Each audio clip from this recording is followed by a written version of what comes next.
بسم اللہ الرحمن الرحیم۔ السلام علیکم جو اسٹوڈنٹس، امید ہے آپ لوگ ٹھیک ہوں گے اور آپ لوگوں کی زندگی خوشیوں سے بھرپور گزر رہی ہوگی۔ اللہ تعالیٰ آپ سب کو دنیا اور آخرت دونوں جہانوں کی کامیابی عطا کرے، کامیابی عطا کرے، آمین ثم آمین رب العالمین۔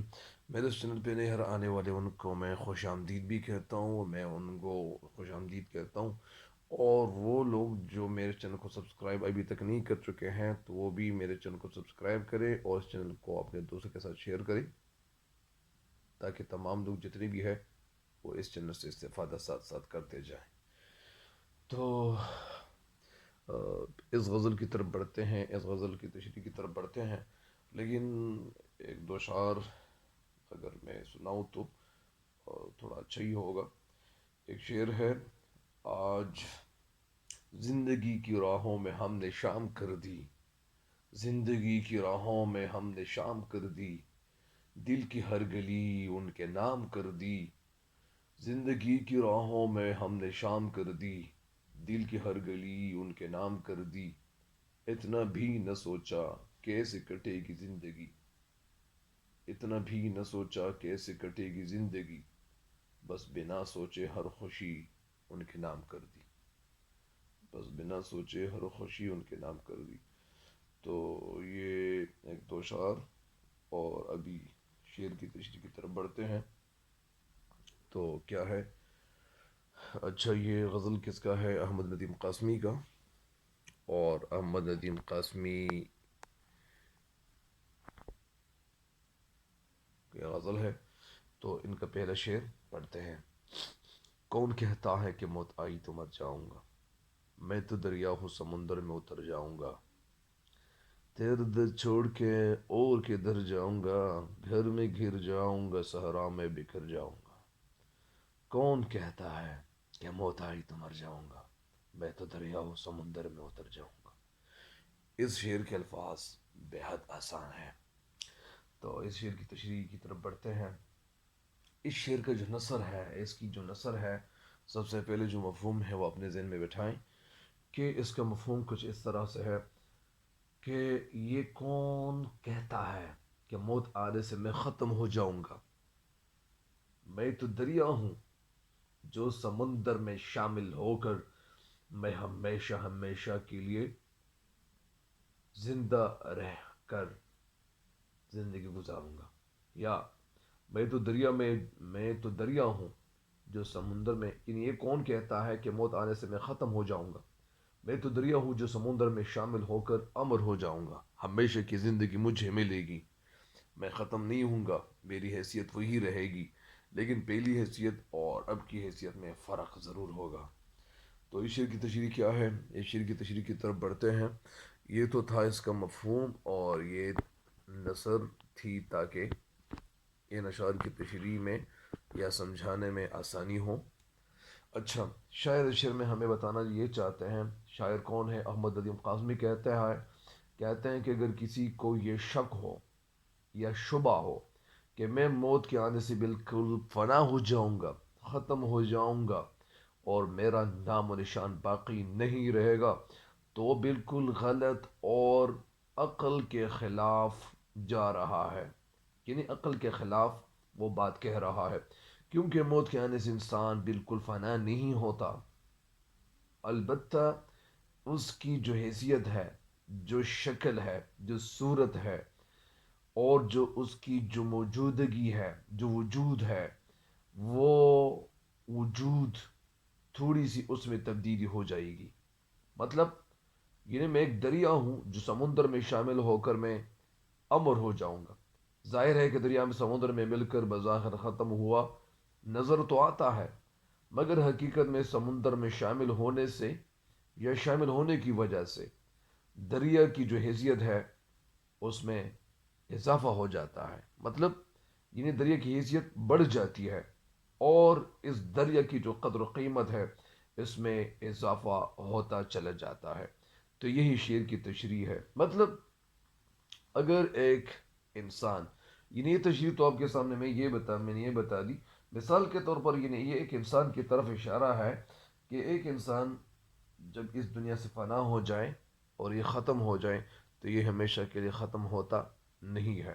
اگر یہ انسان یہاں سے فنا ہو جائے لیکن اس کی روح دوسری دنیا تک چلی جاتی ہے، اور اس انسان کی جو حیثیت ہے یہاں تو ان کی ڈیڈ باڈی رہ جاتی ہے، لیکن یہی ڈیڈ باڈی جب انسان دفن کرتے ہیں، یہی وجود یہی جسم انسان کا جب دفن کیا جاتا ہے تو ظاہری بات ہے کہ اس انسان کی جو روح ہے تو وہ تو اوپر چلی جا چکی ہوتی ہے۔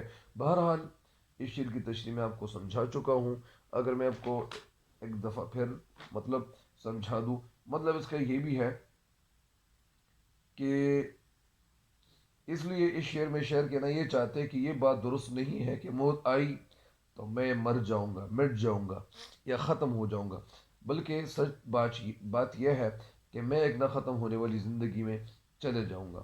مطلب شاعر علامہ اقبال رحمۃ اللہ علیہ اس شعر کے حوالے سے ہمیں کیا کہتے ہیں، ہمیں بتانا کیا چاہتے ہیں کہ موت کو سمجھے ہیں غافل اختتامی زندگی، موت کو سمجھے ہیں غافل اختتامی زندگی، ہے یہ شام زندگی صبح و دوامی زندگی، ہے شام زندگی، ہے یہ شام زندگی صبح و دوامی زندگی۔ اچھا، اس شعر کی تشریح تو مکمل ہو گئی ہے، اگلے شعر کی تشریح کی طرف بڑھتے ہیں اور چلتے ہیں تاکہ وہاں دوسرے شعر کی تشریح بھی کی جا سکے۔ اگلا شعر کیا ہے؟ تیرا در چھوڑ کے میں اور کدھر جاؤں گا، گھر میں گھر جاؤں گا، صحرا میں بکھر جاؤں گا۔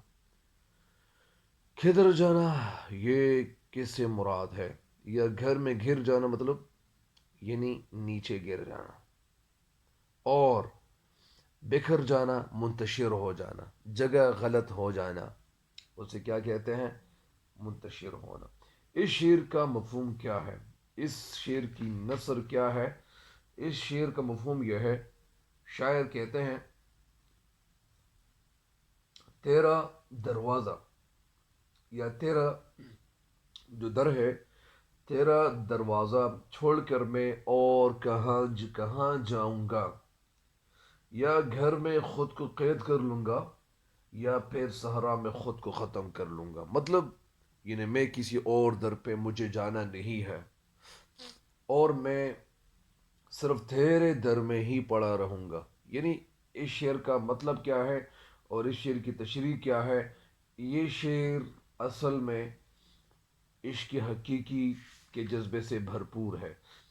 یعنی شعر اس شعر میں، اس شعر کا مطلب اگر حقیقت اور مجاز دونوں سے اس کا مطلب لیا جا سکتا ہے، لیکن مجازی مطلب یہاں اگر بیان کیا جائے تو وہ موضوع نہیں ہوگا، مناسب نہیں ہوگا، صحیح نہیں ہوگا، درست نہیں ہوگا۔ لہٰذا اگر اس کا حقیقی مطلب لیا جائے تو تشریح زیادہ مناسب ہوں گی یا مناسب ہوگی۔ شاعر اللہ تعالیٰ سے کہتے ہیں کہ میرے رب، میرا پالنے والا تو ہی ہے، مجھے رزق دینے والا تو ہی ہے، مجھے تو سب کچھ تیری ہی در سے ملتا ہے۔ اگر میں تیری بندگی چھوڑ کر کسی اور در پہ سوال کرنے کے لیے چلا جاؤں گا، بھیک مانگنے کے لیے چلا جاؤں گا تو میں ختم ہو جاؤں گا، برباد ہو جاؤں گا، میری کوئی حیثیت نہیں رہے گی۔ میری زندگی تیری امانت ہے، میں تیری زمین پر چلتا ہوں کیونکہ تخلیق تو نے ہی میری کی ہوئی ہے، تو میرا خالق ہے، تو میرا رازق ہے، تو ہی میرا رازق ہے، تو ہی میرا خالق ہے، اور تو ہی میرا مالک ہے۔ یعنی میں مخلوق اور تو خالق، تو پھر جب تو خالق ہے تو یہ کریٹر ہے اور میں مخلوق ہوں، تیری ہوا میں سانس لیتا ہوں، یہاں پہ میں تیرے در پہ یعنی پڑا رہوں گا، میں اس در کو چھوڑ کے کہیں اور نہیں جاؤں گا۔ تیرا دیا ہوا رزق کھاتا ہوں، تیرے دی ہوئی نعمتیں کھاتا ہوں، اور تو نے جو نعمتیں مجھے دی ہوئی ہے یہ نعمتیں میرے لیے کافی ہے اور مجھے شکر ادا کرنا چاہیے۔ اگر اس کے باوجود میں بے وفائی کروں گا تو میں کیا ہو جاؤں گا؟ میں گھر سے گھر جاؤں گا، مطلب یعنی میں ختم ہو جاؤں گا، وہاں بھی مجھے امان نہیں ملے گی، وہاں بھی مجھے حفاظت نہیں ملے گی، اور وہاں میری زندگی نہیں رہے گی۔ میں اگر صحراؤں کی طرف نکل جاؤں گا تو کیا ہوگا؟ وہاں صحرا میں جا کر میں بکھر جاؤں گا۔ اور انسان اللہ تعالیٰ کی بندگی کیسے چھوڑ سکتا ہے؟ کیونکہ ایک انسان کو اللہ تعالیٰ نے اپنی عبادت کے لیے پیدا کیا ہوا ہے، اور ہمیں اللہ تعالیٰ کی عبادت کی طرف ہی توجہ دینی چاہیے۔ ظاہری بات ہے کہ جب ہمارا خالق بھی اللہ ہے، ہمارا مالک بھی اللہ ہے، اور ہمارا رازق بھی اللہ ہے۔ اس شعر کے ساتھ میں ایک ریلیٹڈ شعر آپ کو بتاتا ہوں، ایک سنا دیتا ہوں کہ ایک شعر ہے لیکن وہ اس سے ملتا جلتا ہے۔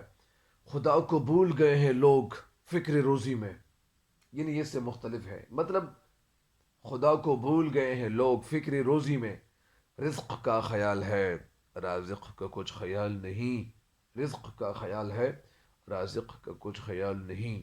اس شعر کی تشریح مکمل ہو گئی، اور دو شعر کی تشریح میں کر چکا ہوں اللہ کے فضل و کرم سے اور اللہ کی مہربانی سے۔ تو انشاءاللہ آئندہ اور تشریحات بھی انشاءاللہ اپلوڈ کرتے جاؤں گا۔ تب تک کے لیے دیجیے گا مجھے اجازت۔ اللہ نگہبان۔